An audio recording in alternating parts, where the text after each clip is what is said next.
All right, folks. I'd like to call the meeting to order. Members of the public are advised that our meetings are webcast live by the City of Hamilton and temporarily archived on the city's website. Other individuals and the media may also be audibly and/or visually recording this meeting. All electronic devices are to be switched to a non-audible function during committee meetings. We're now moving on to the approval of the agenda, and Madam Clerk, are there any changes to the agenda? Yes, Mr. Chair, we have several changes to the agenda. We have two added communications items, both to be received. Item 5.2 is correspondence from the Early Years and Childcare Division of the Ministry of Education respecting 2019 childcare and early years allocations. Item 5.3 is correspondence from the Ministry of Municipal Affairs and Housing respecting Hamilton 2019 to 2020 allocation. We have one of our delegation request has been withdrawn. Diane McIntyre and Laura Delsey respecting a request to the City of Hamilton that the City of Hamilton appeal to the provincial government to pause the plan to change the Ontario Autism Program. They've withdrawn their delegation request. And the delegate Ruth Greenspan from the John Howard Society of Hamilton, Burlington and area, respecting the Hamilton Restorative Justice Initiative, has requested that their delegation be rescheduled for a further meeting. And then finally, we have an added discussion item, item 10.3, 2019 provincial funding update, report HSC 19023, which is citywide, to be received. Thank you, Madam Clerk. Moved by Clark, seconded by Pauls, that we approve the agenda as amended. All in favor, and it's an electronic vote.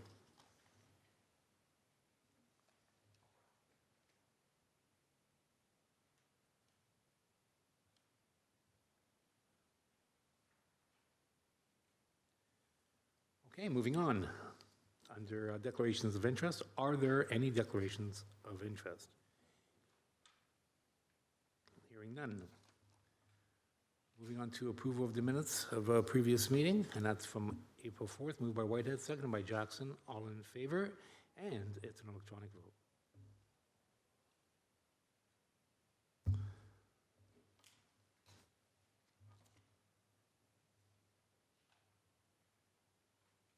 Councilor Whitehead? Okay, and that carries. We're moving on now to communications. So I need a mover and Paul, seconded by Jackson, with respect to the communications. All in favor? Actually, we have 5.1,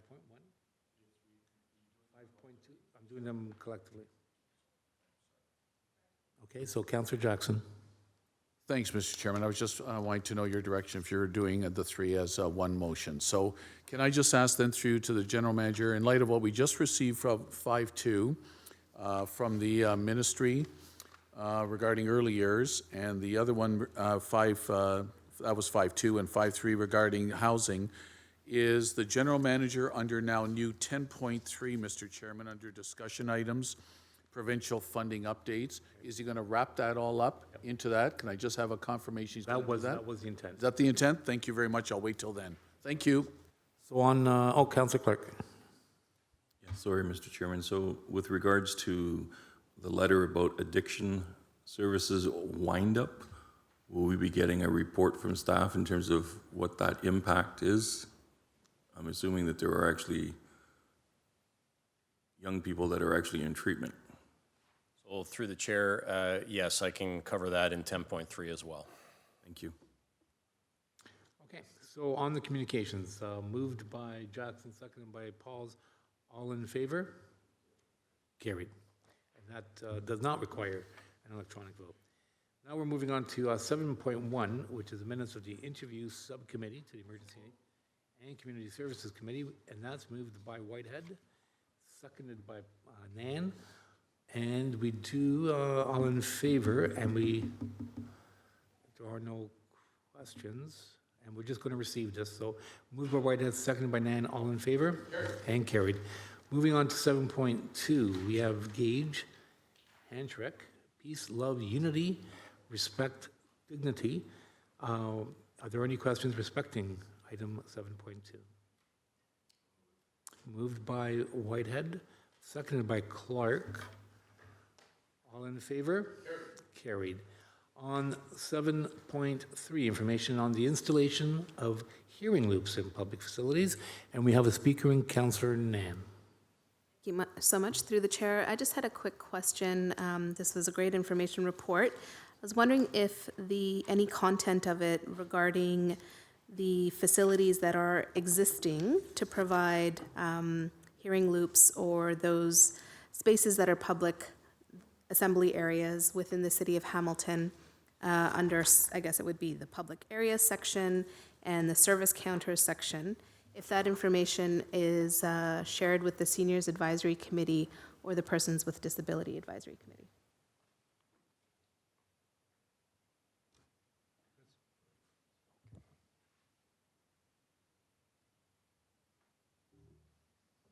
Through the chair, yes, this report and the listing of information will be shared with both of the advisory committees when they resume back with the new term that will be commencing in June of this year. Excellent. Thank you so much, Jody.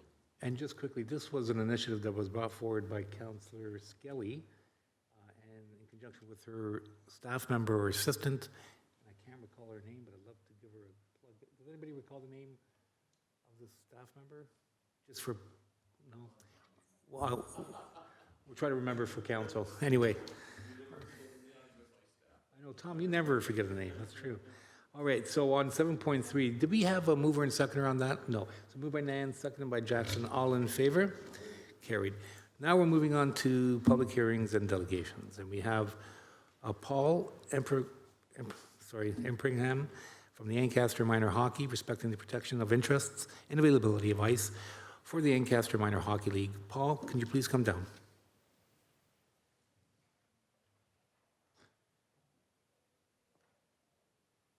Is it Empringham?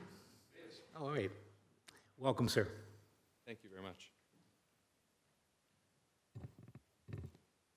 Thank you very much for putting us on the agenda, giving us a chance to speak. I was here a month ago when the new allocation plan was put forward by Steve and his team. And at the time we had been asked about if anyone wanted to speak. I hesitated, but now I think it's just want, for the record, for our organization, which is a community organization run by volunteers, to, on the record, communicate to the committee. The items that I really want to touch on is, and we are just one of a number of very strong organizations in this community that serve our kids, our youth, very, very well. We celebrated our 50th year last year. We had our first increase in enrollment for the last 5 or 6 years. And we are going through some fairly fundamental changes to the way we operate. I think that's not, again, we're not unique in that. We're seeing some changes across both hockey and other sporting organizations. A couple requests for consideration. I have had some conversations with Steve and his staff as well, and very good reception to those. I know with these new allocations, boys hockey tends to be the dominant user of the ice. We understand that. We understand that numbers are different than they were 10 or 15 years ago. But I also wish just to get across that we've made big changes in our organization. We run quite lean. We use ice on early in the morning. We use ice late at night, not just the primetime ice, but we also have kids and families that we need to accommodate as well. So I just consideration as we go through that allocation for fairness across, and that's ours as well as all the other organizations in the community. Geography is something we're going to be dealing with this year that's a little unique compared to some of the other organizations. This year we have come together with Glanbrook Minor Hockey to run our competitive hockey program. That's going to create some opportunity, but also some challenge. We have members of the community that live all the way from Binbrook to Ancaster and surrounding areas. We're talking about heading to practice 3-4 times a week. And so, again, a review of this, and I think actually the new allocation, the idea of looking at this from the standpoint of what is needed as opposed to just what has always been, I think this is the perfect opportunity for us to work together with you. But the idea being, when we look at arenas and where we're at, I think looking at the old Glanbrook ice package and traveling down the hill using Stony Creek arenas versus a lot of other arenas that are in the system that even Stony Creek travels up the mountain to use, we'd like consideration for that and that a priority be made so that so that we can and have our members and our community members mitigate the travel that they're signing up for. And again, Steve and his staff have been very receptive to this, and I expect that that will continue. But on the record, this is something that is very important to us. The other item that I just that I wanted to touch on was to express a little bit of frustration. Our interaction with the systems of the city, the biggest one being the allocation and booking system. It's not the staff in the office, they're great. It's the technical ability for us to understand where there are open facilities, when there are open facilities, and to make use of those open facilities. If we put in a request for a list of openings for the last 2 years, they've been very difficult, if at all, to come by. If we put in a request to book that facility and we're outside of 4:30 or we're in a big line, oftentimes by the time we hear back, that time is either passed or it's been booked somewhere else. Now, I understand they've been working on a software system to try to make these bookings work better. I don't know if anybody has the power to speed that up, but it's not working. And that's a major issue. I know that ICE is going, and not just ICE, facilities are going unbooked because we don't know where they are. We don't know where the empty is. You know, our members, our teams would gladly pay for, buy, utilize these resources that we have in the city, but we can't because we don't know they're there. So, again, my note here, the more we know, the faster we know, the better. I do reference our Schedule G, which is our sort of main package of ICE. The sooner we can get that, the better. I know there's lots of pieces that have to fit in together, but the easier we make it for our members, which are your community members, the more we're going to have to participate, the more we're going to have to take part, and that abides by all of what we're trying to get there, which is recreation, activity, participation. This is what we provide. We want to work with you as partners to do that. Thank you for your time. I appreciate it, and inviting us both to last month's meeting and also today. Thank you, sir. There are no questions, so may I have a motion to receive? Moved by Clark, seconded by Whitehead. All in favor? Carried. We're now moving on to 8.3, and that's Nancy Silva Khan, respecting a request that the City of Hamilton appeal to the provincial government to pause the plan to change the Ontario Autism Program to allow for further consultation. I'd like to call upon Nancy.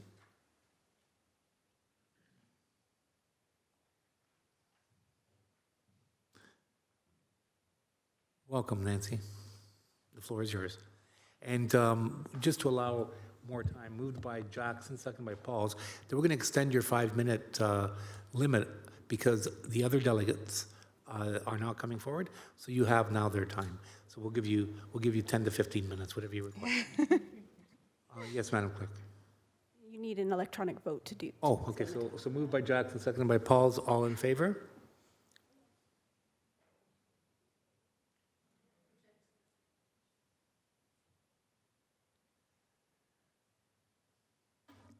Welcome. The floor is yours.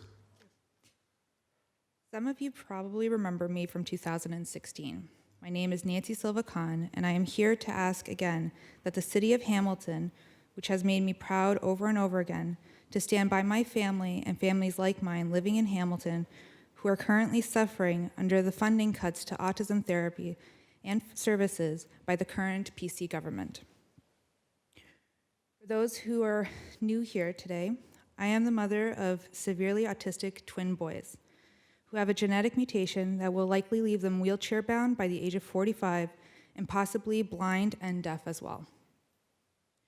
Receiving ABA therapy was the lifeline that we held on to, and it was ripped away from us in 2016. But with persistence and the support of our city, we were able to encourage the previous Liberal government to remove the age cap and the funding caps and create a needs-based therapy Ontario Autism Program. My boys were able to start ABA therapy in October 2016. And they started attending for 2 hours a day, slowly building up their tolerance and focus, and now they attend for 30 hours a week. They have learned how to feed themselves, undress themselves, put on their running shoes, have stopped hitting me during their baths. They no longer smash their heads on the windows of our vehicle whenever stopped at a red light or a stop sign. My boys can now say "ma" when they need me, and are able to use their iPad application to communicate simple 3-word sentences like "I want water." This has greatly reduced their frustrations and meltdowns.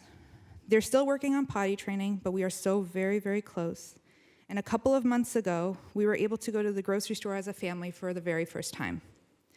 My boys are now 7 years old. To say that ABA is life-changing is simply not enough. ABA therapy was and is our current lifeline. Based off the data collected of their progress, they are nearly halfway through the list of skills needed to successfully transition into mainstream school. They are not finished with ABA therapy. And just as we started to feel hopeful again and enjoy life as a family, doing normal things like grocery shopping, the current Ford PC government has taken office and ripped away our hope once again, just like the Liberal government. They have placed age caps and funding caps to therapy, with premature termination of ABA therapy and further cuts to the education system, resulting in larger classroom sizes, fewer EAs, and no action to train those EAs in the ABA. We are in crisis once again. My children and children across Hamilton and Ontario living with autism who have given up, who are now losing their therapy and have received it in the past, will regress. Their skills will be lost, and frustrations will mount, and violent behaviors towards themselves and others is a serious risk. The age caps are discriminatory, as no child stops learning at the age of 5 or 6, and girls are predominantly diagnosed late. And the funding caps has guaranteed that not a single child in Ontario will receive clinically prescribed intensive ABA therapy. ABA therapy is not only a lifeline for families, but it is the hope that we have that our children will grow up to be independent and productive members of society. On Monday, April 29th, Autism Advocacy Ontario hosted a solutions demonstration outside of Queen's Park. The autism community wants to help the government design and implement a publicly funded needs-based therapy funding model that ensures that clinicians are held accountable while guaranteeing that children receiving clinically prescribed and scientifically effective ABA therapy.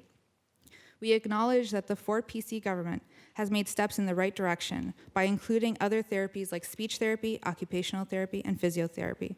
However, unless the age caps are removed and the arbitrary funding caps are removed, not a single child in Ontario will receive the therapy they clinically need and are prescribed. We ask that the City of Hamilton stand by Hamilton families living with autism again, and request that the current government create an autism program that is needs-based funded, that they do not misconstrue needs-based therapy to simply imply the type of therapy, but that the needs-based therapy is publicly funded so that families are not selling their homes and bankrupting themselves while living in poverty, trying to provide their children with essential clinical prescribed therapy. My boys' ABA therapy costs $60,000 a year per child. That's $120,000. We are simply not wealthy, and we cannot afford that cost, like the majority of Ontarians. ABA therapy teaches our children basic self-care skills and more, and the saying is, pay now or pay later. I will not live forever. If my boys are unable to care for themselves and regress, the province will have to provide for them with around-the-clock care their entire adulthood and their senior years. The cost of therapy is substantially less than the inevitable care that they would require as adults and seniors. We have one last ask. Would the City of Hamilton please request that the Ford PC government guarantee EA ratios that guarantee our children's safety and academic education, that EAs are ABA trained so that our children can transition from therapy to school successfully and avoid regression, so that EAs are better prepared to teach our children and help our children manage their emotions. ABA-trained EAs would maintain a continuum of development and learning for our children upon the completion of their intensive therapy, while also creating trust and understanding between the child and their EA. I know this is a lot to ask of the City of Hamilton, and the autism community in Hamilton is grateful for the time you've given me to speak today. Thank you. Well said. Thank you, Nancy. We do have speakers, Councillor Jackson and Nan, and the first is Councillor Jackson. Thanks, Mr. Chairman. Nancy, nice to see you again. Being here last term of council, I remember your delegation then and back then, and again today, you struck me as an amazing mom. And Thank so you. your boys are very, very fortunate. So Nancy, as you know, this is all at the provincial level. And I spoke to one of the other, Diane McIntyre. I had a chat with her over the last few weeks as we were building up towards today's delegation. So I had a little chit chat with her as well as a constituent of mine. So the specifics you've asked for me, is really detailed.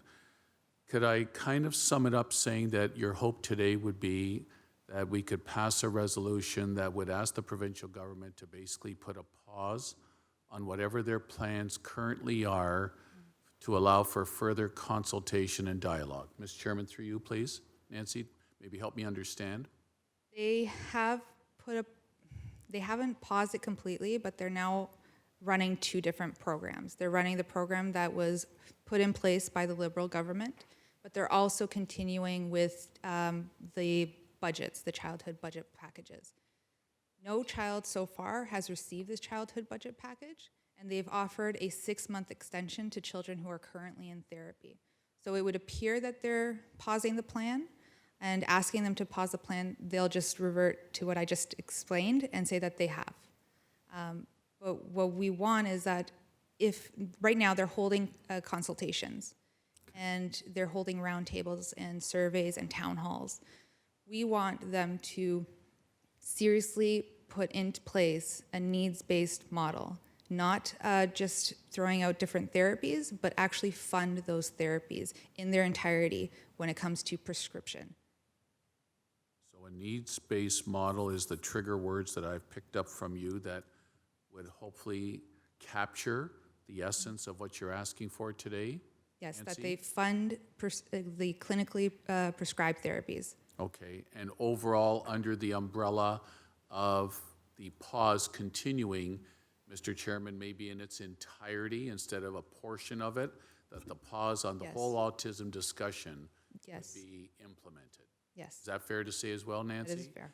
Some of my colleagues will have a lot more insight and experience and knowledge on this topic than me, but if that's the essence of what you want, our committee and hopefully council passing a motion, Mr. Chairman, requesting the province for a needs-based model and an overall pause on the entire autism discussion, I'm all on for that. Mr. Chairman, just through you to Nancy. Nancy, I think I asked you a couple of years ago, never asking you to speak for the current government that's in place, but I think you were good enough to give me some explanation of what you thought the government's mindset was. So that was Liberal. So today with the Conservative government, let me ask you the same type of question without you obviously not being able to speak for them.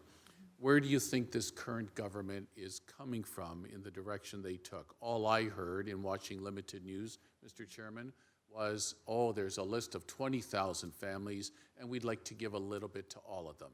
Mr. Chairman, through you to Nancy, maybe for a comment. Nancy, please.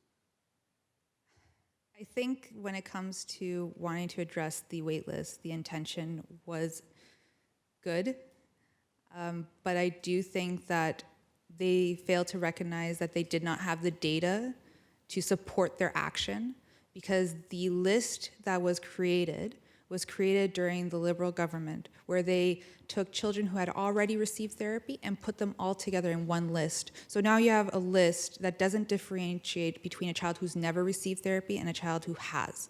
And it looks bad when you say 23,000 are waiting. But the truth of the matter is that roughly 10,000 of those children had already received funding and had already received ABA therapy, and they needed different therapy. But at the time, there was nothing besides ABA therapy. Then now you have the 13,000, let's say, that are waiting. Yes. The previous program was moving 6,000 children out of the wait list and into therapy every year. So they were waiting roughly a year to 2 years. And that was an improvement from the original 4-year wait that the Liberal governments had dealt with. So the intention was good, but they needed to really look at the data so that when they make policy changes, that it actually takes that into account and improves on the system rather than demolishing a system that was working and that just needed tweaking. Thank you, Nancy. I've learned a lot from you, as I did a couple of years ago. Mr. Chairman, thank you. Whatever the essence is, if it's capturing those components of what Nancy needs and their advocacy group, I'm on side. Thanks, Mr. Chairman. Thank you, Councillor Jackson. We have Councillor Nan. Thank you, Mr. Chair. Thank you, Nancy, for your presentation. I'm among the councillors around this table who are learning about the impacts, and for many, the devastating impacts to families with the decision as it currently stands, and understanding just what is possible when we do take a needs-based approach to providing supports to children and their families who are living with autism, and fundamentally about supporting the independence of our children and future generations. And so I thank you. I thank you for bringing your personal story and for doing it so eloquently and for bringing so much fact and story to it to help us all understand the impact for Hamiltonian residents. I think my good counselor to my right here has already said it in terms of moving the motion to support this. I'd be happy to second such a motion and support the call coming from Hamiltonian residents to ensure that what our provincial government is doing is coming from a best practices approach. What you're advocating for here is absolutely reasonable, and it is about advocating for best possible outcomes for our children. So whether it's a needs-based model, fundamentally at the end of the day, all policy action should be driven by good data, and thank you for that. Thank you, Councillor Nan. We have Councillor Whitehead. Thank you. As a parent of an autistic child, I was actually appointed on a benchmarking panel where I was exposed to international experts from all around the world. And it was abundantly clear is the intervention, the ABA, primarily needs to be done in the first 5 to 6 years, early years, and that's where it has the greatest impact in the rewiring and the functioning of our children. What was also clear was we weren't meeting, we being the province of Ontario was not meeting the needs in that critical time frame because you had waiting list. And often doctors didn't diagnose, even in my own situation, it was almost like the 3rd or 4th year before we even realized what was going on. And just to get into the system, you're back on that waiting, and you could be past that time frame. So it was a bit punitive to have an arbitrary time frame if you couldn't meet the bulk of the needs of the province of Ontario with families with children with autism. So I know that my statement was all the dollars need to really be focused on the ABA, not all the dollars, but certainly a huge chunk of the dollars need to be done at that critical time frame in the first 5 to 6 years. Because there's no point having somebody come in at 6 and 7 years old because all the studies show that it's not as effective. In fact, most times it's not effective at all moving forward with those type of programs. So when you talk about needs-based, I want to focus on where the real needs are, and that is in those first 5 years. Would you agree? The research shows that a child learns the fastest during that period. But like you said, children don't get diagnosed until later. So even if the age cap won't address that, because if you put an age cap and a child is diagnosed late, they've already lost that time. And now you're guaranteeing that they can't catch up because you've put the age cap in place. Instead of age caps, what we should be trying to do is get the awareness with family practitioners so that they notice the flags from the beginning, and invest in having more students who are in psychology to show an interest in becoming BCBAs, because the waitlist is going to be there no matter what, because we don't have the capacity. So address the fact that we need more BCBAs by possibly creating grants where students can go and get certified so that we can increase the capacity. That is how you address that wait list. It's not putting the arbitrary age caps, because again, children are getting diagnosed late, and it's not for lack of trying, it's just simply there's not family practitioners who are aware enough to flag it. And then there's also parents who don't know enough to even bring it up to their clinicians. And I think my concern is that it's a diminishing return after a certain age in regards to the intensity of the program, because the best science on this issue by experts around the world is if you get beyond that 6 years, it's a diminishing return. It's not actually a dollar for dollar advancement of those children. In fact, you're getting very little benefit from the amount of dollars you invest. But where you get the biggest benefit, again, is in those first 6 years. So the critical 6 years is what I like to see the province focus on in providing choice, providing programming, providing funding, and educating our doctors in a much earlier state to identify this so that it can be addressed in those prime years. So I have no problem asking for the pause, but the other challenge that parents have is not, because a lot of people believe that if you continue going through the ABI program at 7 and 8 years old, that there's a benefit. Well, that's not what the science says. And if it is, it's a very minute benefit for the amount of dollars being spent. But there's another challenge parents have. Manage the challenges of, because you know and I know that the spectrum is broad, from high functioning to low functioning. We know that parents are they're impeded in many ways in regards to having their children access programming, whether it's recreational or camps or all those kinds of things to help support parents with children that have autism, especially more on the severe side. So the other challenge is ensure that there's the appropriate dollars in the system to facilitate many of those families that are impacted by this challenge to provide a quality of care, a quality of life to those children as well as the parents.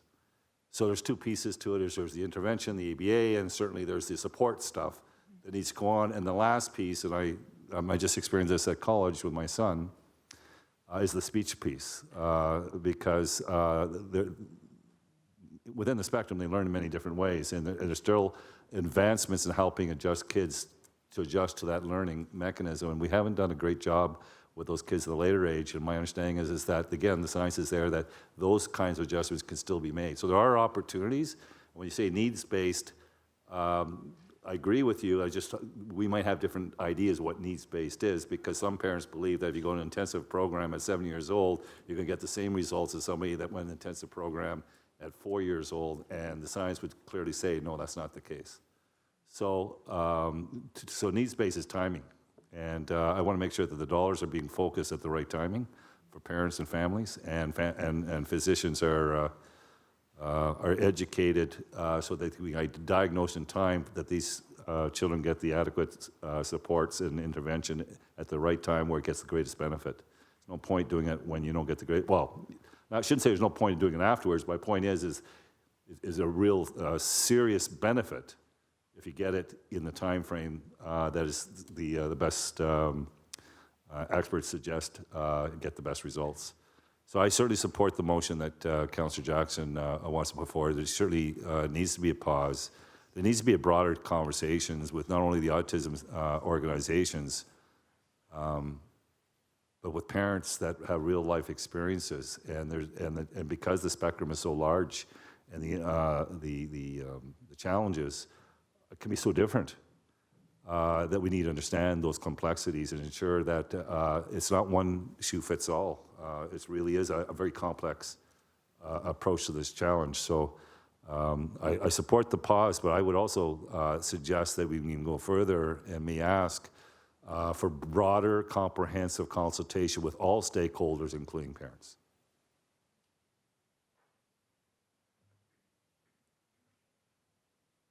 Councillor Clark.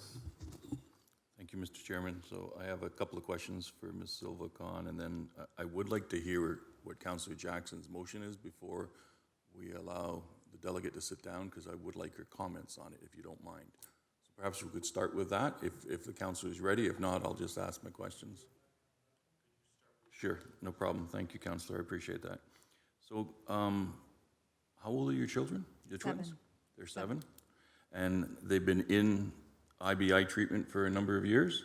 They started October 16th, doing just 2 hours, and then by I want to say February of the following year, they were in full-time. And what's the outcome been? They've learned how to undress themselves, feed themselves. They've started verbalizing, so they say "ma" when they need me. They can string together the 3-word sentence on their iPad to request for items. They're almost potty trained. They're dry all day, basically. And I want to say that we're starting to function as a normal family. Like I said, we weren't able to go into a grocery store before because they would hit themselves and they would cry, and now they can. They get excited over it. The whole bathing thing, I couldn't bathe my child without getting hit. And now he's asking. The last 2 weeks, he started asking for baths. So that was huge for us. So the way our life was like before compared to now is very, very different. And they started the therapy when they were 6. Quite a return and improvement. You mentioned ABI, so applied behavioral analysis. 20 years ago, when I was involved with this at the province, it was IBI. That's all Yes. they talked about. And so IBI seems to come from ABA. Is that? IBI was an Ontario term, and it just meant intensive ABA therapy. Okay, thank you. I appreciate that. Were you consulted by the province before these changes? Did they reach out to families or the Well, Autism Foundation? Minister McLeod held roundtables with families who were on the wait list, Yes. and she didn't speak to anybody else. So there were no parents who were in therapy or parents who had already received therapy. It was purely the waitlist families. And it was, there was only, I believe, a 2-day notice of the roundtables. So good luck trying to find childcare. And also, anyone who did hear about these roundtables, who is receiving therapy or has, when we reached out asking if we could attend, we were told flat out no. We were not welcome. Hardly cordial or respectful. You don't have to say it. I've said it. Councillor, do we have that motion, please? If you don't mind, Mr. Chairman? If you could just listen very carefully to the wording, because we want to get it right, okay? Thank you, Mr. Chairman. Through you to Councillor Clark, and with the delegate listening, please. Moved by myself, seconded by Ward 3 Councillor Narinder Nan. 3 parts, that the City of Hamilton appeal to the provincial government to pause the entire plan to change the Ontario Autism Program until further and fuller consultation occurs. B, that the Ontario Autism Program be fundamentally built upon a needs-based model. And C, that broader comprehensive consultation include all other stakeholders. Thank you. Thank you. And so, hearing that, I also heard in your delegation, if I may, Mr. Chairman, that you would like the province to fund clinically prescribed treatments, which I think is a significant request. Is that correct? Yes, that they fund the clinically prescribed treatment. These are the treatments that are being prescribed by the professionals. It shouldn't be the government deciding what our therapy should or shouldn't be. It's the clinician. They're the experts. We would need to add that, Councillor, to fund clinically prescribed treatments. And I'm a little bit nervous about the pause. We don't want them to pause the funding or to pause the programming that's underway right now. We want them to broadly consult and improve the system with the two items that we left there. So is it your request that we pause this, That we process? pause any changes made. pause any changes? Okay, and that's a little bit different. It's been my experience that government from time to time will use I don't want them municipalities to as the pause the crutch. funding so that all of a sudden we have our therapist saying we've run out of money and the government isn't funding the program any further until changes are made. And then all of a sudden children are being forced out of therapy abruptly. So ultimately, we're wanting, and I think the counselor has it there, a broader consultation, One moment, Councillor Clark, Councillor Jackson. please. So, Nancy and Councillor Clark, so again, I wasn't talking about the funding in the A part. I'll just read it again because I think the key, Nancy, you had said was about pausing the entire plan of any changes to the Ontario Autism Program. So again, I'll read that the City of Hamilton appealed to the provincial government to pause the entire plan to change the Ontario Autism Program until further and fuller consultation occurs. Okay, you good with that? Are you satisfied with that Are they language? good too? I know You think? I want to make sure that other parents get a say as we well. we can modify it before up to council words. too. Okay, I mean, order. So Sorry, Mr. just Chairman, through you. to clarify, Sorry. are we fine with the way, what's the way it was read? I just don't want them to pause funding. That is my fear, because they did it without our knowledge, and there's nothing to say that they'll do it again. Yeah, I'm personally, I'm worried about having the word pause in there at all. I want them to broaden the consultation. I want them to adopt a needs-based model, and I want them to fund clinically prescribed treatments. Those are the major issues that I think we really need to capture. So, Councillor Jackson, Yes, I'm open-minded to any changes. you're willing to accommodate that as a friendly? Well, I'll put it in as an actual new part of it and change the language. Could we Could you possibly, reread it then? yeah, could we possibly, Mr. Chairman, through you again, all through you, Mr. Chairman, after the delegation and moving on to other items, could I wordsmith this possibly with clerks and staff? I have no problem. all right, Councillor Clark, you please? good with that? That would be very efficient. Okay, then. We now then have just Councillor Pauls as a question of Nancy. Sorry, I Oh, wasn't. sorry, you still have the floor. Do you have more questions? Thank you. I just, and I want to thank you for coming forward. 20-some-odd years ago, when I was dealing with autism in Hamilton, and we created this program called Opening Doors, which really provided IBI treatment to parents. At the time, the bureaucrats, not the politicians, the bureaucrats were pushing back to an institutional model and tightly trying to control the funding. It was when the politicians actually sat down and listened to the parents who are experiencing the situation and not listening to the bureaucrats that we were able to come up with a needs-based model that actually worked. Every single government that has come and gone has run into the same issue with the bureaucrats. And we have to make sure that we're talking about a needs-based model and not something that is easier to manage from a bureaucratic point of view. It's really about the children and getting maximum outcome. Even in the arguments about diminished return, if we do behavioral intensified training after the age of 6, there's lots of evidence like you've experienced where there has been a very positive outcome. And there's no doubt that ideally it'd be great if we could find out and start the program IBI early, but not all the parents recognize the symptoms of autism. And if a child is just being quiet, it's a quiet child. You may not know until someone actually clinically makes the diagnosis. And so it's just to cut it off arbitrarily through a bureaucratic regulation is, in my opinion, not helpful. And they have to be more flexible as they move forward. So those would be my suggestions to our enlightened government at Queen's Park. Okay, thank you. Thank you, Councillor Clark. Councillor Pauls. Nancy, thank you for coming. I just want to point out something. You're the most gracious person I know. And because you said something in your speech, you said something that the government has good intention, but maybe they were misled. That was gracious of you to say that, and I want to thank you for that.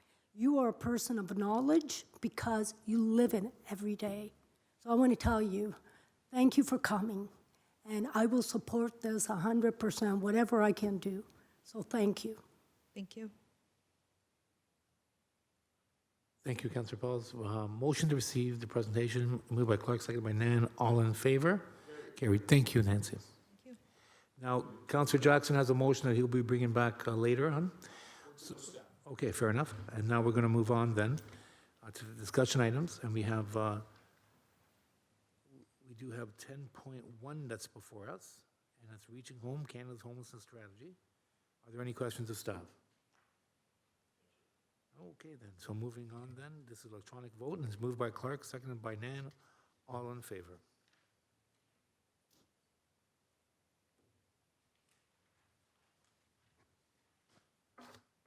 Councillor Whitehead? Yes.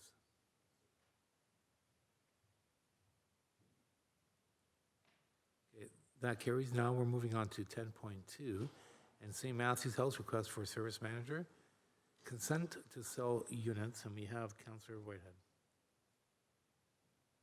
Yeah, sorry, and I want to be, I haven't thoroughly read through this particular report, but we are talking about an organization who has some funding from the City of Hamilton selling off an asset.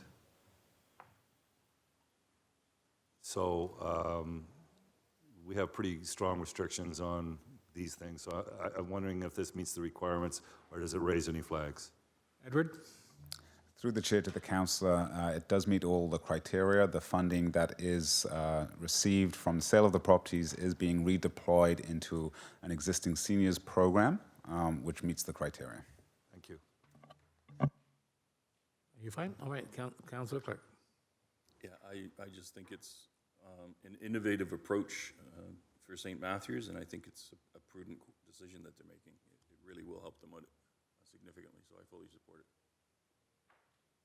Okay, so no further speakers. So on 10.2, we have a motion by Whitehead, seconded by Nan. All in favor, and it is an electronic vote.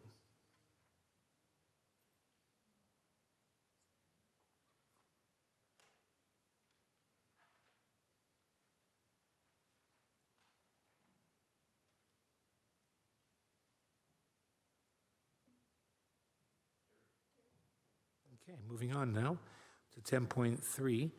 We have the 2019 provincial funding update. Paul, the floor is yours, sir, if you can give us a very thorough and understanding of the impacts of the recent announcement. Thanks very much, Mr. Chair. We wanted to bring forward today some of the most recent information we have that gives you a sense of two things. One is the program implications of some of the funding changes to a variety of services in healthy and safe communities. And then the second piece is a more fulsome costing of what that means in terms of this year's budget, but also on an annualized basis. So we have been seeing, and you saw today in the correspondence, a number of announcements that have come out. I will let you know that we do not have the final budget packages for any of our programs. This is not atypical, but given the changes to our funding envelopes, it was our certainly hope that there would have been an accelerated process of bringing our budget packages forward. So we don't have exact numbers. You'll notice that the financial tables are not the typical financial tables that you would receive. They're rounded. These numbers will change. They're not going to change dramatically, though, based on the information that we have. So as you can see across the department, we're talking about a 2019 impact of just under $9 million. I think it's important to note that these are funding gaps from what we projected in terms of our 2019 budget. These are not cuts, except for one exception that we'll talk about, which is the Addiction Services Initiative.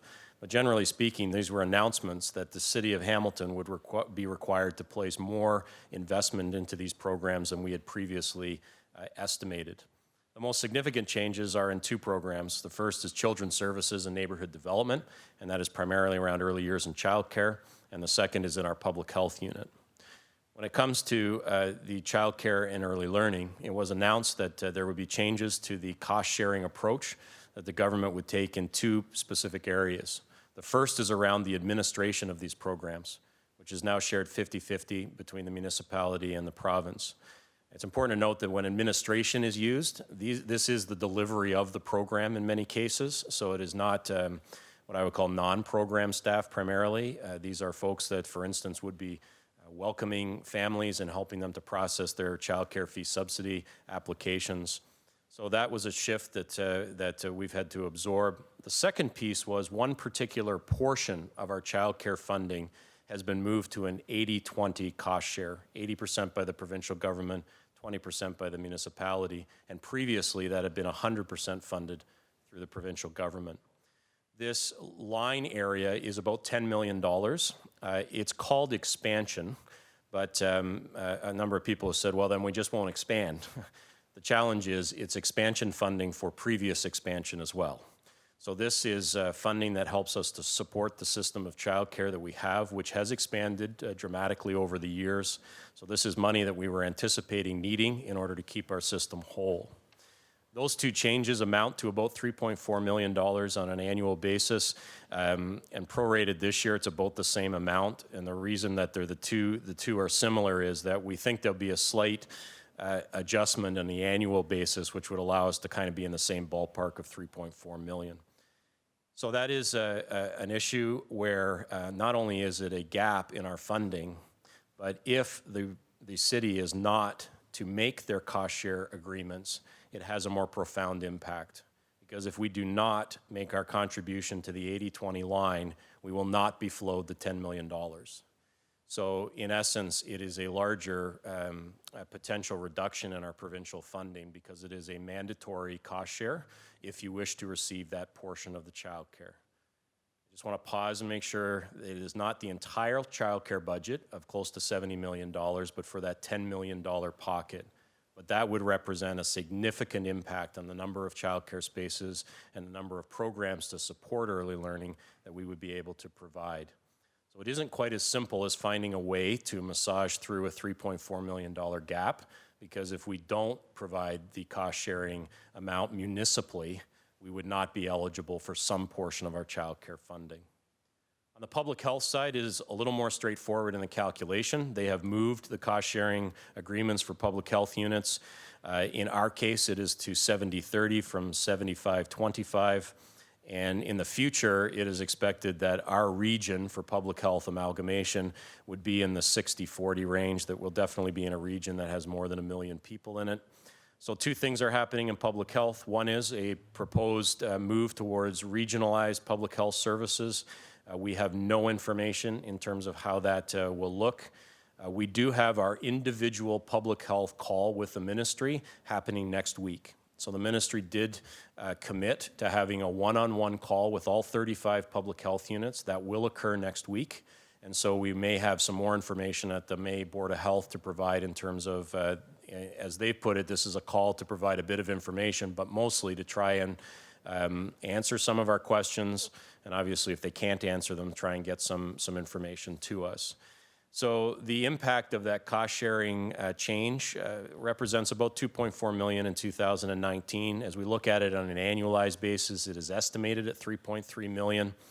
The full estimation of the 60-40 move we've not put in here because that would be at a time when things are regionalized, so we're also unclear about what services may be part of that cost-share agreement with the municipalities, and there may be an opportunity to achieve some savings through regionalization. At least that's what the ministry is telling us will occur when these regional public health units are created. I've also indicated in some other programs where there are some minor impacts financially. Some of that is because we've, based on information we're receiving through our provincial associations, we're being a little more conservative based on what we put in our budget. An example of that is long-term care. We have normally been able to estimate a 2% increase, and this has been for many, many years, 2% increase, particularly in our patient care services, nursing and things like that. This year, we actually got much more conservative. We put a 1% increase in. We are hearing that maybe a hold-the-line budget is more of what's going to happen in long-term care. Again, we haven't received that final information, but we are projecting that there could be a bit of a gap there. When it comes to paramedics, we are almost certain that they will not take on in the first year the 100% cost, the 50-50 split of the new paramedics that we approved through our budget process. So in essence, the municipality would be paying for 100% of that new ambulance and the 10 new paramedics that are there to staff that ambulance. We just don't feel that they're going to go with a 50-50 model on that. That's certainly the information that Mike has fed to me. Again, that's not a particularly new issue, but it's something that we have been pushing for many years. The mayor has written to the ministry about this practice of the lag time in achieving the 50-50 funding, but we just don't feel this year it's prudent for us to suggest that's going to come. Ontario Works is a little more complicated. It's in here because it is a pressure based on our budget projections, but we think there may be some relief here. We're hearing very strong indications that our budget for Ontario Works will be set at our 2018 actuals. So as we understand that, as you can imagine in a large program, there are sometimes gapping that occurs with positions. People leave, there's a gap in hiring. Essentially, those savings are being counted against our ability to deliver the service, so we're being provided less money than we normally would. It is pretty hard for a program of that size and scope with that many people to run flat out for the whole year. Compounding this a bit was the fact that we were finishing up some of our restructuring with Ontario Works in 2018, and so some positions were intentionally held open so that we could finish the restructuring and not have to lose staff. There is a process through the ministry for us to write a business case about why our funding would go back to our budgeted amount, not an increase, but a budgeted amount in 18, not the actuals. We're going to take full advantage of that, and we've already begun conversations with our program supervisor about that. So that's a bit of the financials, and you can see in our report there's a little bit of information around that. I do want to talk about services. The first comment is that with one exception, all of our services continue today as business as usual. We have not curtailed any service delivery to this community, nor are we taking any actions at the moment to stop our services as they were delivered prior to the provincial budget. We're continuing on.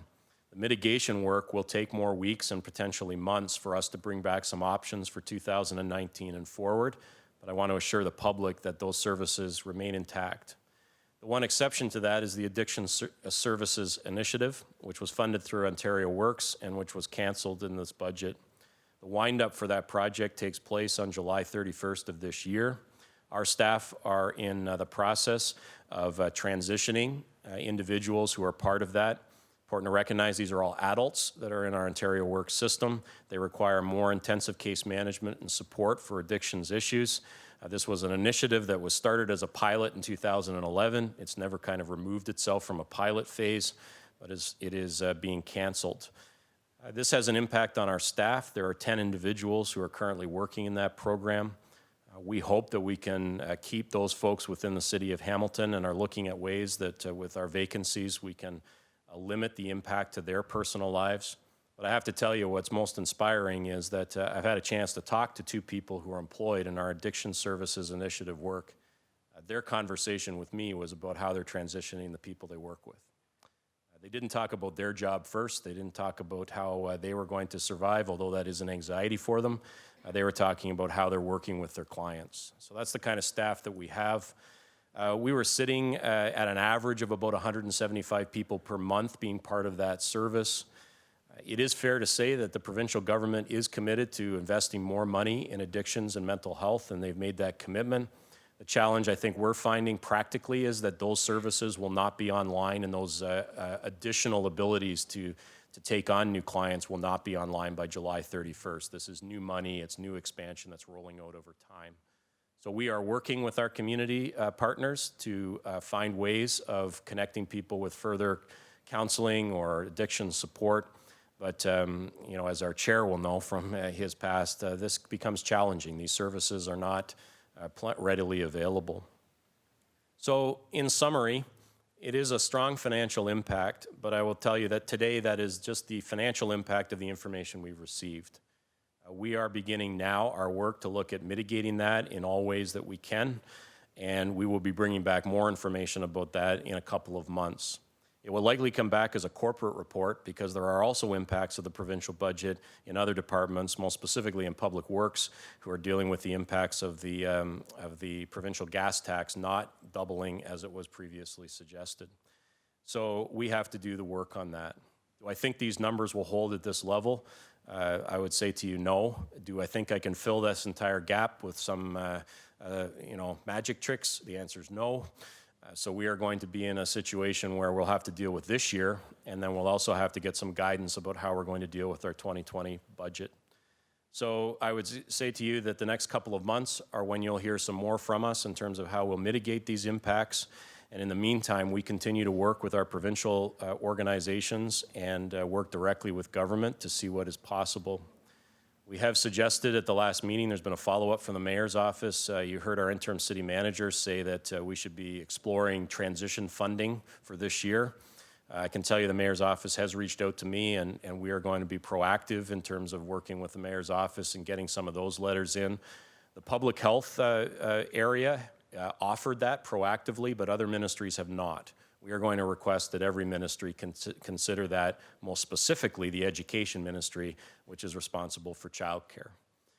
I think I'll pause there. It's probably best to take a few questions if there are, but I do want to end by saying that our focus now is looking at this and saying how can we maintain the services as best as possible. We've been committed to these types of services for many years. And then how can we bring back some good guidance and advice for committee and council in terms of what we should be doing next. Okay, if I could just pass the chair over to Councillor Pauls. You can indicate. You, Madam Chair. Paul, clearly we're in a position where these cuts are going to have an impact on the front line. But I think not being able, from a public perspective and or even from a council perspective, to put a face to the impact. Is there any way we can elaborate on what kind of impact, not too dissimilar to how we dealt with the autism issue today, but what does it actually mean? Because I think far too often, and the fact that we've been under this assault as a municipality from the province since 1996 on the downloading file, that firstly, most people that live in Hamilton and or in the province don't recognize what downloading actually means to them and the fact that we don't control nearly half of what we tax for. But more importantly, I think, is that they don't know what it means when they read these headlines, downloading, transfer payment cuts. This type of language, I think, has become so common that people are tuning it out and not recognizing that there's an actual direct impact on their lives on a day-to-day basis through their general levy or during the taxes that they pay municipally. So not only are we paying our bills, but we're paying the provincial bills. Is there anything that's being drafted or crafted from a communication standpoint to have the public better understand this ideological assault on the most vulnerable in our province, but also the political assault on municipalities in continued assault on municipalities to basically not only pay our bills, but that of the provincial government as well. So can you just elaborate on, is there a plan to deduce this very convoluted and complex issue that most people don't have the time to understand and don't understand, and how are we going to go out and better communicate this crisis that we've been faced with? So through the chair, yes, we need to do that, because if we don't fill this gap, there is an impact on service, and we need to be very clear about it. I'll give you an example. So in the child care area, we're talking about putting at risk 632 new child care spaces that we opened in the last year and a half or so.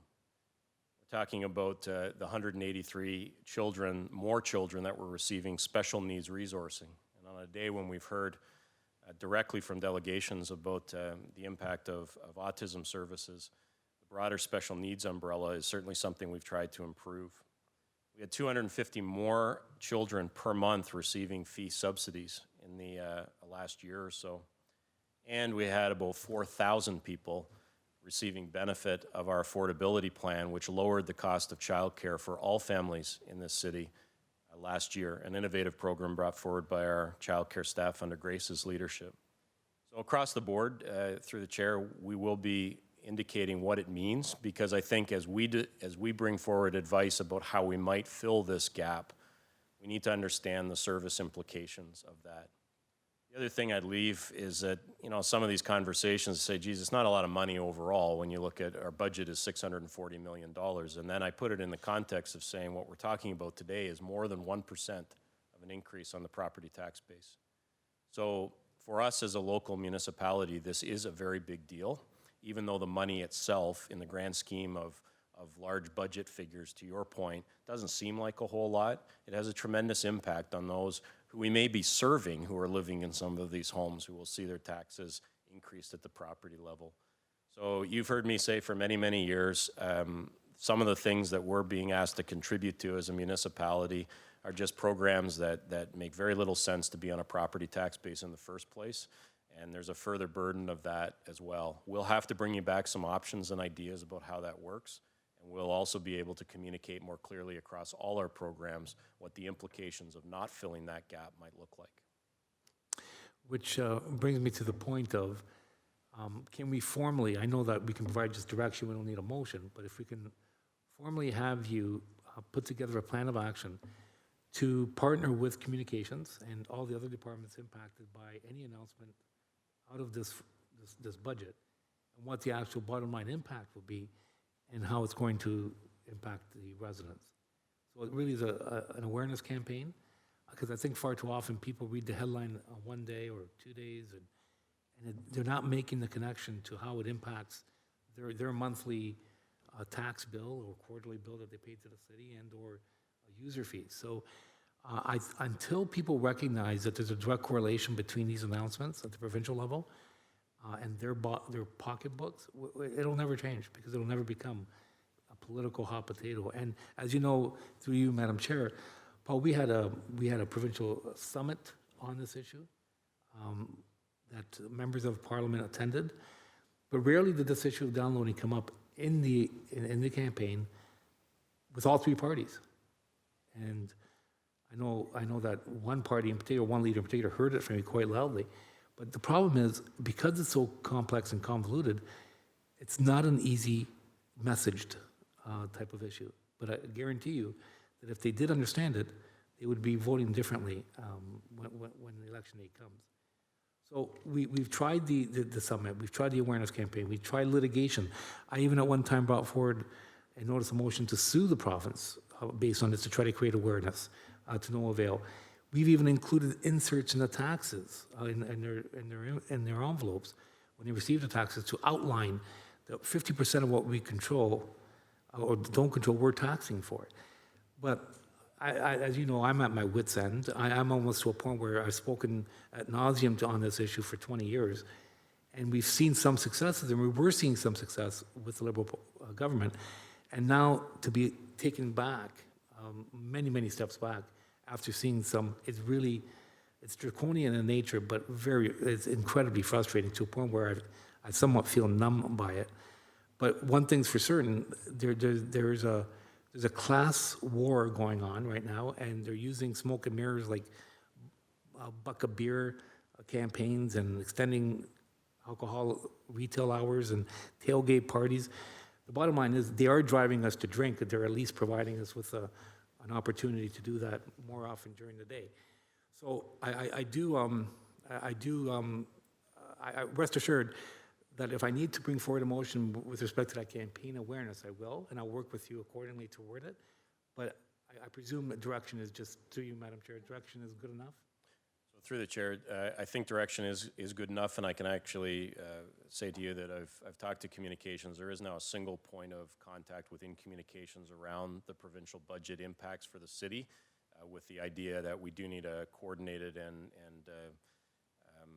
a strong communication campaign about what this means, so that we can also push out some of the noise. There are also some things coming forward which are just not true, so we need to focus on what's right, what's true, and give a clear indication to the community of what this means for them. So we've already started on that line, so I take the direction. Okay, and lastly, through you, Madam Chair, the impacts of these announcements are, I guess, all municipalities aren't created equal. And these announcements are far more impactful to Hamilton as a result of our aging population, our poverty levels, our aging infrastructure, all the challenges that newer, wealthier municipalities don't have. I think a comparison or comparative data would be important too, because I think these announcements don't have the effect that they have in Hamilton, for instance, in Bracebridge or Halliburton. Or if anything, they might actually be getting a net gain from this. I'm not sure. But what we do need to know is we need to know on a comparative basis who's winning from this and who's losing from it from a municipal standpoint, and but more importantly, how we're affected versus that of other municipalities that don't have the same challenges. Is that clear, or did I convolute that? No, through the chair, I think that's clear, and it wasn't lost on me when there was a conversation, I forget at which meeting, when you were looking at, the tax competitiveness report that was brought forward from finance, and, and then we're staring at these types of numbers which impact us. So we have some challenges from a property tax perspective, and that's also compounded by the demographics of Hamilton and the realities of some of the need within Hamilton. So I understand the point. Okay, fair enough. And I appreciate your time. You're doing an incredible job, particularly with all these rapid announcements that are coming down the pipe. So keep up the great work. Thanks, Paul. Thank you. And I'll take the chair back. Thank you, Madam Chair. And we have Councillor Whitehead. Thank you, Mr. Chair. I think we have an Intergovernmental Affairs Committee, and I think last term of council, Councillor Merlo ably chaired that committee, and that's the appropriate committee to deal with any of these offsets or these download impacts. That's the organization that hosted and moved the hosting of that provincial panel we had here. I want to make sure, because there are other impacts to other areas of the city, and I don't think dealing with it singularly just on the issues that impact this particular division in absence of the other areas that are being impacted would do it justice. And I think the Intergovernmental Affairs Committee is where should be the genesis and the focal point to deal with all these issues from both the communication strategy and identifying and verifying and quantifying these issues. So hopefully that's a friendly amendment, and I have no problem. I think Councillor Merle will be on that committee again, and I certainly, because of his leadership, would be quite prepared to move his leadership and chairmanship on that committee going forward. The second piece is there's a lot of offsets you just talked about. For example, I was going to say it's kind of strange that you'd be attacking addictions and that when you think of all people that would have appreciation for these level of services and what they achieve would be Premier Ford. But then you went on and said there are commitments. We just don't know when those are going to be rolled out yet. And then when I look at the child spaces you talk about, again, they're claiming there are offsets because they're funding a different area in regards to the schools and spaces. So, back to the smoke and mirrors, back to a good councillor that sits to my right. The last time we went through the exercise of the downloading and the differential, I think we actually hired, I believe, an auditor to come in and actually do the accounting so we can verify the fact that the province numbers were wrong, ours was right, and the impact was significant. So I would hope that whatever arguments we go forward with is not just philosophical, but is verifiable in the context of quantifying not only the people impacted, but certainly the differential in the level of service being provided in this community as a result of their announcements. So again, I would hope that through that Intergovernmental Affairs Committee, that would be part of the,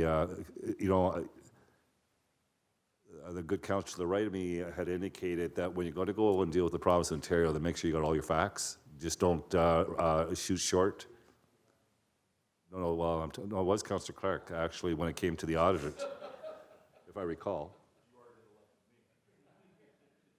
Yeah, no. I'm talking about the audit. It was yours on the downloading, but the quantifying and that, I believe, was Councillor Clark that showed some leadership on that. So I think both are issues that we need to pull forward, because when you're dealing with the province of Ontario, and I don't care what government it is, you don't want them to be able to poke holes or convolute the argument. You want to make sure that the argument we go forward with is solid, pragmatic, quantified, and verified. They have no place to go after that. So those are my suggestions, but I certainly appreciate you coming forward and providing that information. Thank you, Councilor Wade. And now we have Councilor Clark. Thank you, Mr. Chairman. A couple of questions of staff. So with regards to the addiction service reductions, what were the age of the clients? Were they young adults, or do we have any indication, please?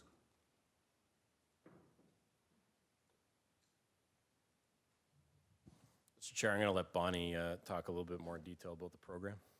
Thank you. Thank you. Through the chair. These are adults, so some of the adults that were involved would have children or they would be members of a family, but the addictions treatment and the programs were supplied and provided to the individuals who identified themselves. The report indicated 140, I think, but I think I heard Paul say it was about 175. So what's the actual number per month, I think it was?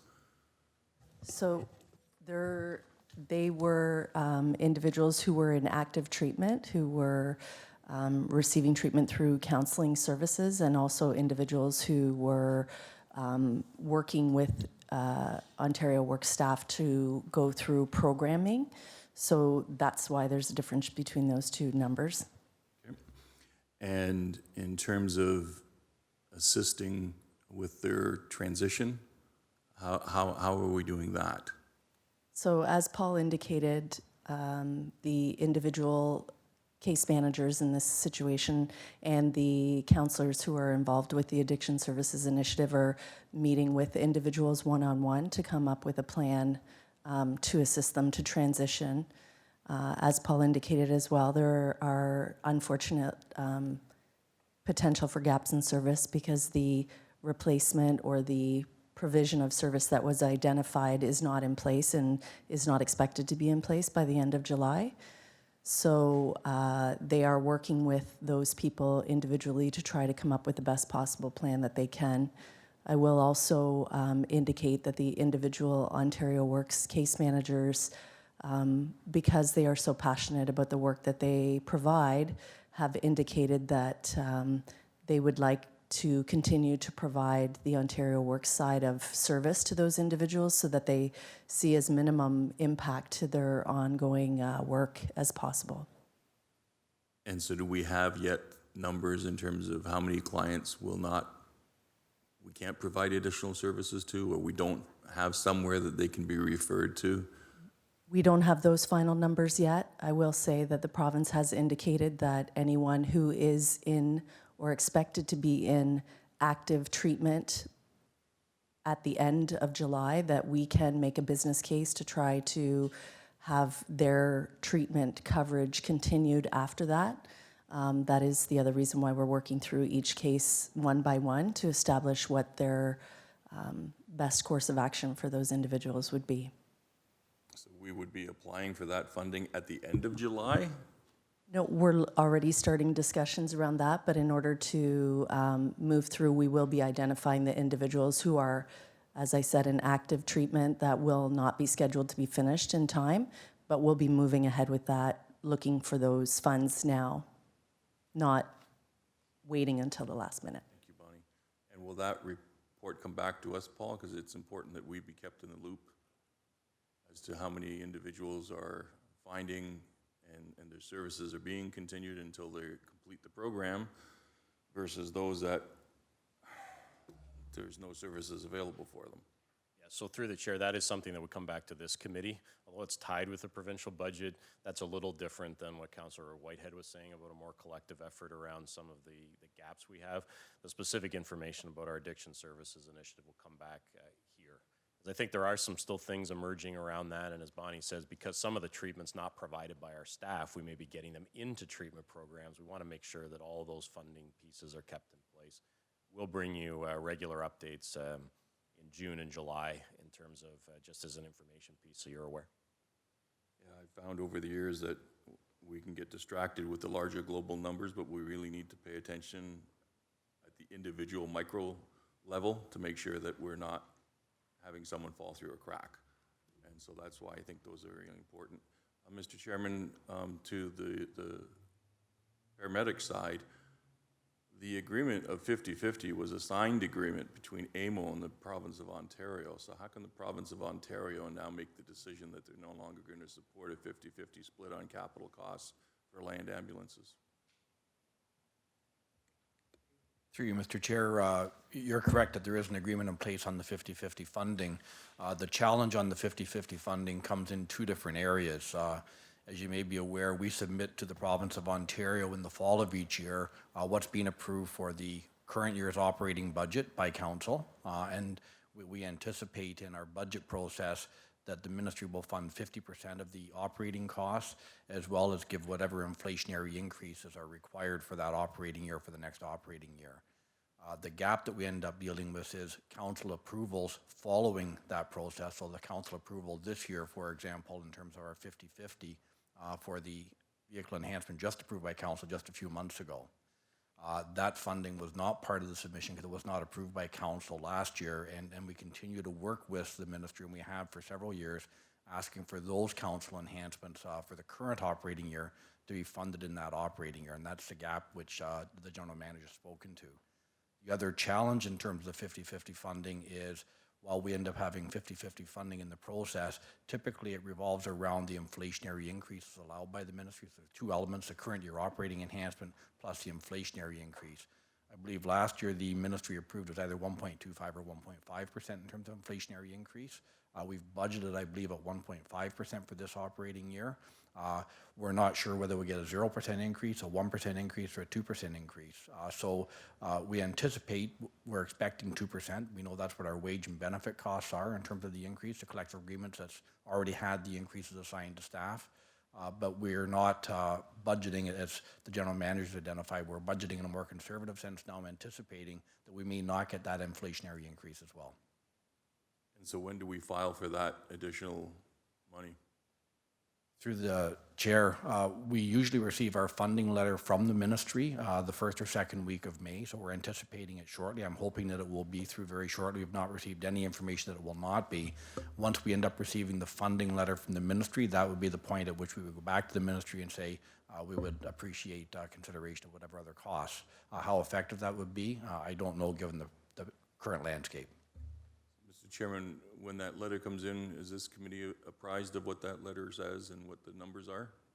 Through the chair, we've been adding as correspondence all of these letters as they come in, so we'll continue to do that. Okay. Mr. Chairman, in Ontario Priorities Housing Initiatives, we always come up with some great names for these things. $4.6 million. What is it? Seems to be a new program, but I don't know exactly what it is. Through the chair to the councillor, and yeah, I'm always impressed with the acronyms. So the COCHI, as we like to refer to it now, and everybody get used to it. We're still working through the guidelines. There is a strong emphasis on capital repair through those dollars. We don't have much in terms of information in terms of the reporting or the assessment on how those dollars will be spent. But through some of those discussions, like I said, it will be that focus on getting housing providers' existing portfolios up to a financial sustainability within a period of time. Okay, thank you very much. So Mr. Chairman, I mean, I'm always one of these guys who I respect the institution, I respect the office that the individual holds, and I respect their authority. And I try to work very nonpartisan with all levels of government and try to work through the process. And usually you can work through it nice and quietly through the minister's office and start to educate them, as Councillor Whitehead indicated, substantively on the numbers and what the real impact is. The challenge that we face, though, is when we start to roll all the costs up into one big lump sum, and then the province does the same thing, and they say, yes, but we gave you $4.6 million of new money on this housing initiative, so we really didn't have a reduction of the 10 million. It's less than that. And we can't get trapped, with the greatest of respect, into that discussion. We have to maintain the line by line, which departments are being hit, how we're going to transition that loss of income and make sure that the province understands very clearly what the impact is on the ground to the clients and the residents and the taxpayers, as they like to call them.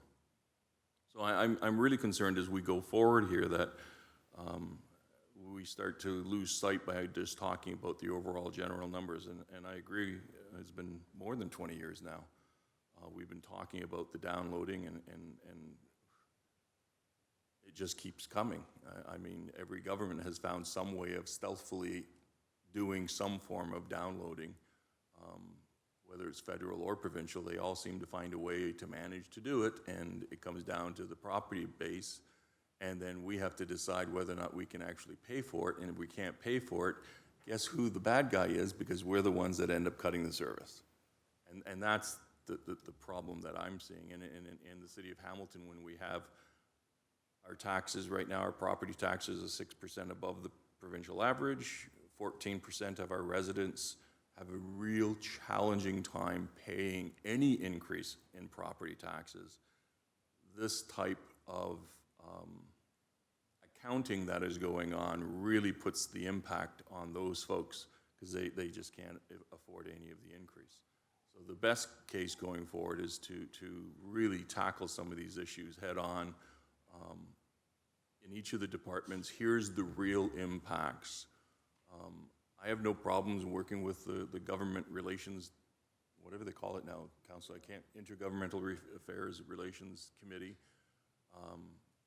But we really need substantive information going forward about what the real impact is. It's incredibly frustrating to find that they're talking about, or they are phasing out addiction services while they're announcing new addiction services, but there's no plan in place for that transition. And I get it. The bureaucrats down at Queen's Park come in with these wonderful presentations, and this is how we're going to do it, Minister. But if we're not talking to the people on the ground, if we're not talking to the people who are providing those services, then there's a cognitive dissonance in the entire equation, and we end up in a situation where we're announcing a new program 6 months from now, but we've already cut the service, which doesn't help anybody. And then they're sitting there at Queen's Park scratching their heads. Well, why are people yelling at us? We're bringing in new addiction services. Well, because it's not matched up. Look at the timing. And so those are some of the challenges that we face moving forward. I think we really do have to push back as much as we can, but we have to do it substantively. We have to show them the numbers. Because it's been my experience, Mr. Chairman, that all of the MPPs and all of the ministers and PAs, they all get speaking notes. Doesn't matter what the government is. Here's your talking points. And that's all you hear. I mean, you can tune in the radio, go from radio station to radio station, you hear the exact same talking points from every member of the government. And they're really no longer listening to what the concerns are. They're just reiterating, I was going to use the term regurgitating, but reiterating the talking points that they've been provided. And that's not a dialogue. That's a sales job. And so we have to have the dialogue with them, and we have to be the ones that are respectfully bringing forward that dialogue to enlighten them as to the impacts in Hamilton. I understand there's impacts elsewhere. Our priority is Hamilton. And that's why I agree with the chairman in terms of how we move forward. We really have to start enlightening them what the real impacts are on the ground in each of the divisions, how it's impacting the residents that are living in our community. It's not an accounting exercise. It's impacting people. We just heard from the folks about autism. It's impacting people. The bureaucrats present it as an accounting exercise. It's impacting actual people. And that's what we have to have the discussion about. It's not just the accounting. So whatever I can do to assist in the matter, I'd be more than happy to. But we really do have to keep moving forward and pushing the envelope and enlightening them. This is what this means if you continue to go down this road. And we can't simply pick up all those services and put it on the property taxpayers. We just can't. Thank you. Thank you, Councillor Clark. And just for the record, we have all that data. We had the independent auditor provide us with that. So maybe what we can do is dust all those off and bring them all back. Even from the summit, we had a very thorough we had an all-day summit on the issue. So it's not that we haven't tried. It's been one of those ones that, because the average person out there doesn't understand it, it doesn't resonate politically, and as a result, will never change. But having said that, if we could, maybe through direction, just compile all of that and send it out, maybe put it part of the next agenda, just so people can actually review all the work that has been done, and Mike Zagarek will be able to isolate all of that as well, so. Okay, sorry, Councillor Pauls. Thank you. Through the chair, I want to ask Paul Johnson this question. You said 2011, they had an addiction support, and you said it was a pilot support. So usually a pilot, to me, stands for maybe 2, 3, 4 years. Did you know how long that pilot was? So through the chair, this has become sort of more annualized funding. We knew it wasn't base funding, so it's not something that was included with our base. Not every community has had this funding, so there are, I think, 17 communities, Hamilton being one, who had this additional funding in place. So yes, it was a very long pilot. It exceeded pilot status in my mind. I probably should have used air quotes when I said that. It became just an annual program. Every year we did realize it might be in jeopardy, regardless of change of government or not. It was not base funding, so it was always something that was at the will of the ministry to continue. So yes, as a pilot, it was a long pilot. And you know, the reality is we saw some very good things happen out of it. I would suggest to you that there could have been improvements to the program along the way. Normally, we would have liked the process of an evaluation piece, a much longer wind-up, understanding of how actually we would transition people out, what should be kept, what should be lost. Instead, we're getting just to a full, it's over and let's wind it down. And that's difficult in these types of programs.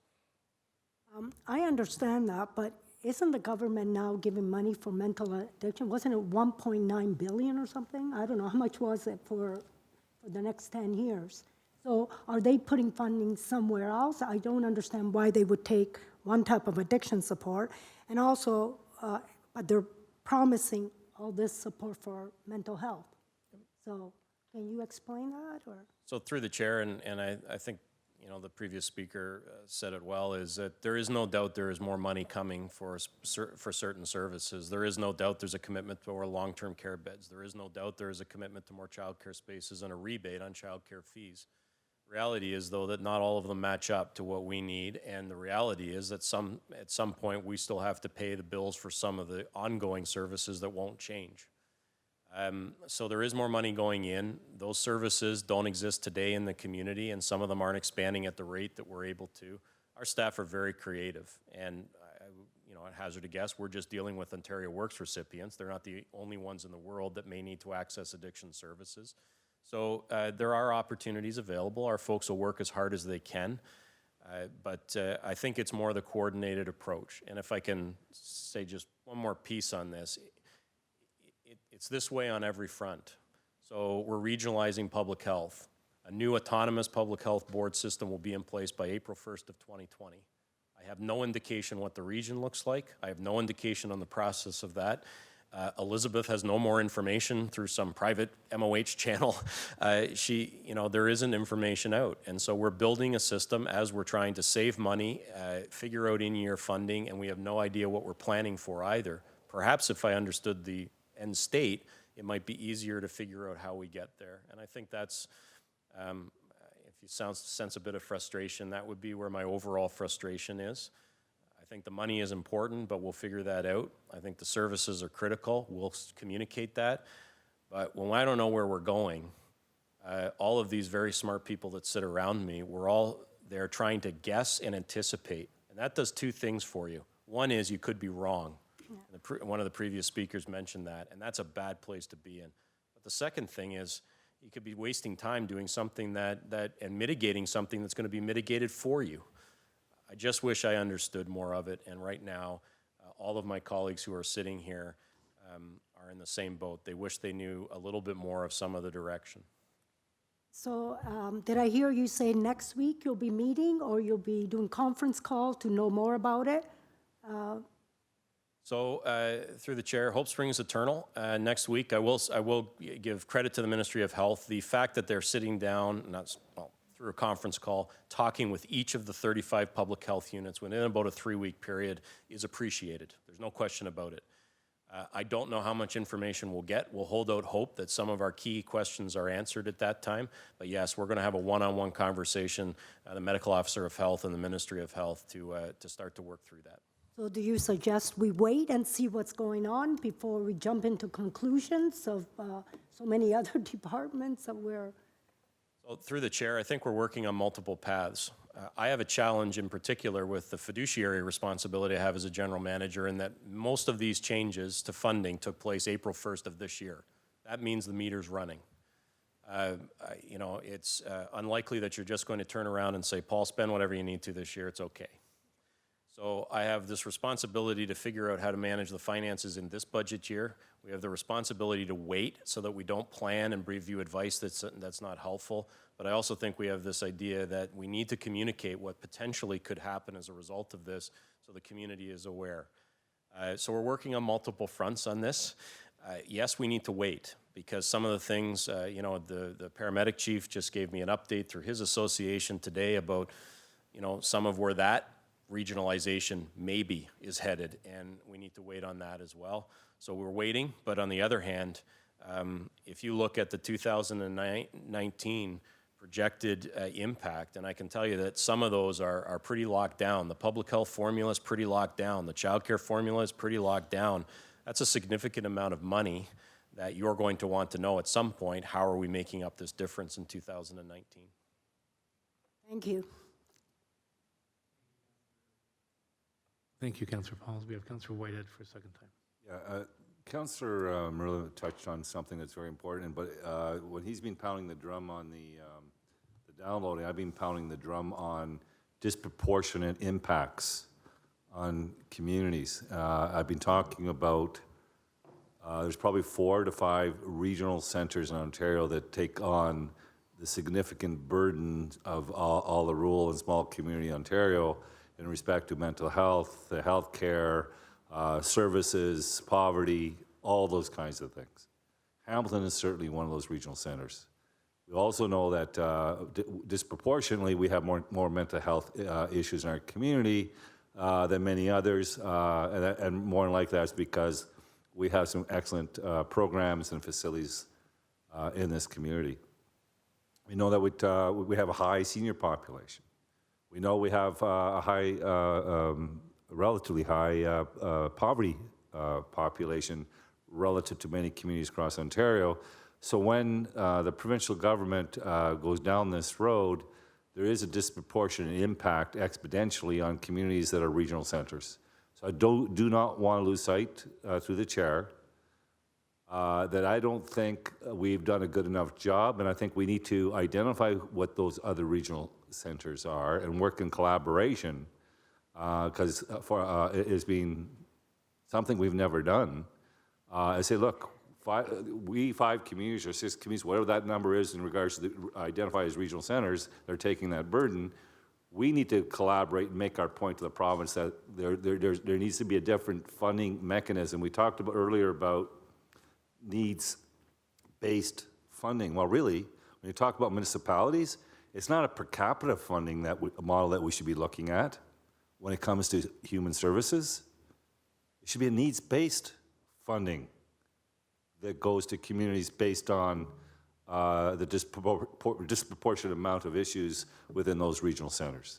So I hope we don't lose sight of that. I hope that we carve that piece out in our presentations, and I think through the intergovernmental, perhaps, we should be reaching out to, first of all, let's identify what those other regional centers are, and then start working with those cities to collaborate and join efforts to make those issues important to the province of Ontario as well.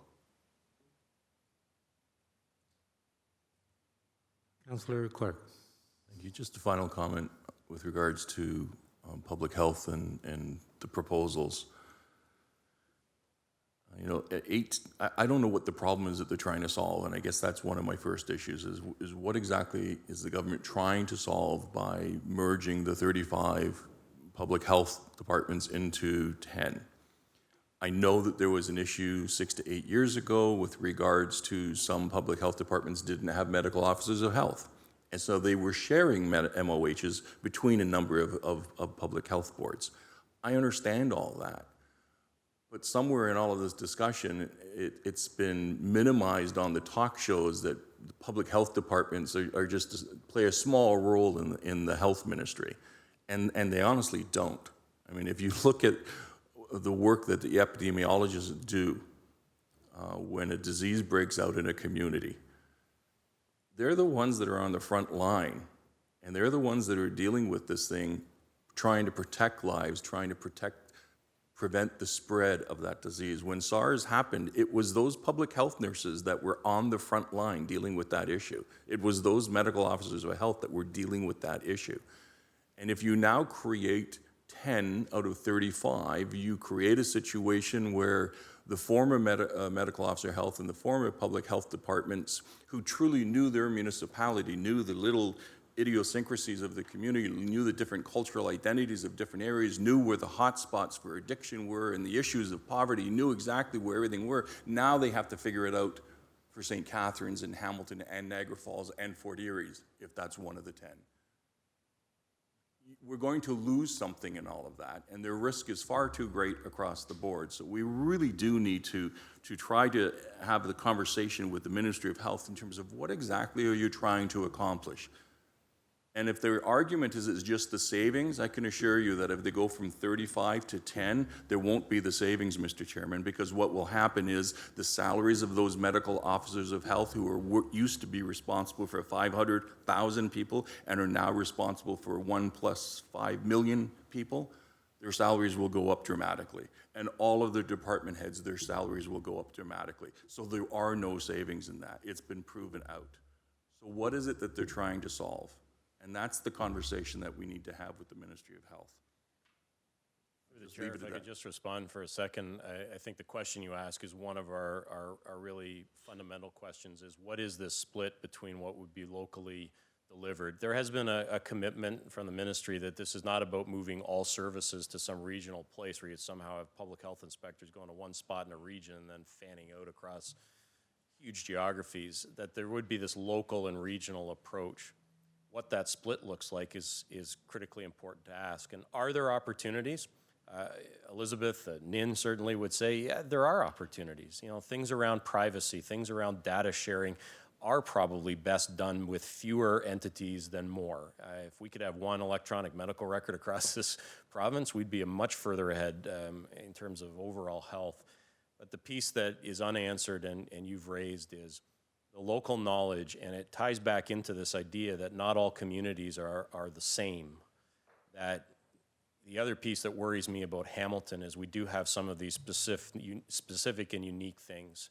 In our region, there are things that happen in Hamilton. If you just think about any region that's ever been created by the province, the Lynn region, for instance, we have specific things here in Hamilton that we need to deal with. They are not shared in the same size and scope with other areas and jurisdictions, and they are acute in this community.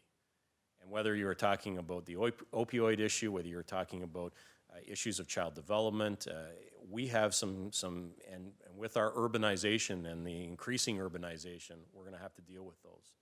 So we are concerned that that's the kind of detail that would be really helpful for us to understand whether this is something where we just work on the semantics, because generally speaking, we're okay, or whether there's something that's more fundamentally wrong with this approach. So I hope we have some more answers for you, but I do think the top level question you just asked is certainly one of the starting point questions that we'll have next week.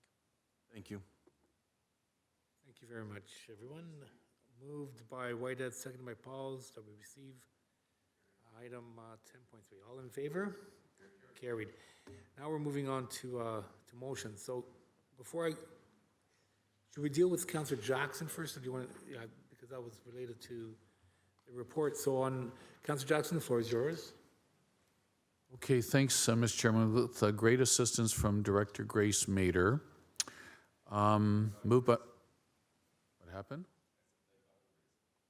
Uh, uh, With tremendous assistance from Director Grace Mader, thank God.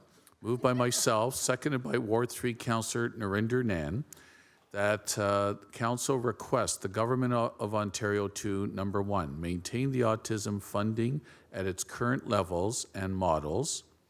Two, to pause any changes to the Ontario Autism Program pending further consultation with families and stakeholders. And three, Mr. Chairman, that funding would be tied to a needs-based model for clinically prescribed therapies. Okay. Sounds Moved by great. myself, seconded by Councillor Nan. All in favor, and it's an electronic vote. Thank you.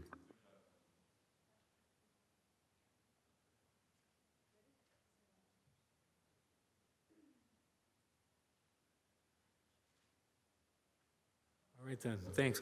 Now moving on to 11.1, we have Councillor Nan. Would you please introduce your motion respecting recreation and social infrastructure at 430 Cumberland Avenue? The floor is yours. Thank you, Mr. Chair. So this is a motion to support an existing program that is currently meeting some underfunding when it comes to implementation. And so it is to enhance the city housing Hamilton located at 430 Cumberland Avenue with the aim to improve the quality of life of residents, specifically young families and youth, with outdoor recreational, community garden, and safety enhancements on the site. Whereas the social infrastructure project requires further investment in order to be completed, and whereas the funding will enable increased recreation, health, and social benefit to residents at 430 Cumberland Avenue, therefore be it resolved that a total of $65,000 be invested in Cumberland at 430 Cumberland Avenue for playground equipment. Bless you. Excuse me, Two sorry. times. And Thank you. a half basketball court to be funded from the Ward 3 discretionary funds in the following way. A, $20,000 from the 2017 Ward 3 discretionary funds number 709300. B, $45,000 from the 2018 Ward 3 discretionary funds number 3301809300, and that the mayor and the city clerks be authorized and directed to execute any required agreements and ancillary documents with such terms and conditions in a form that is satisfactory to the city solicitor.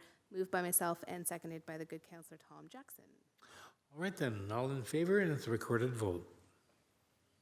Oh, Oh, hey. Oh. Okay, it's a recorded vote.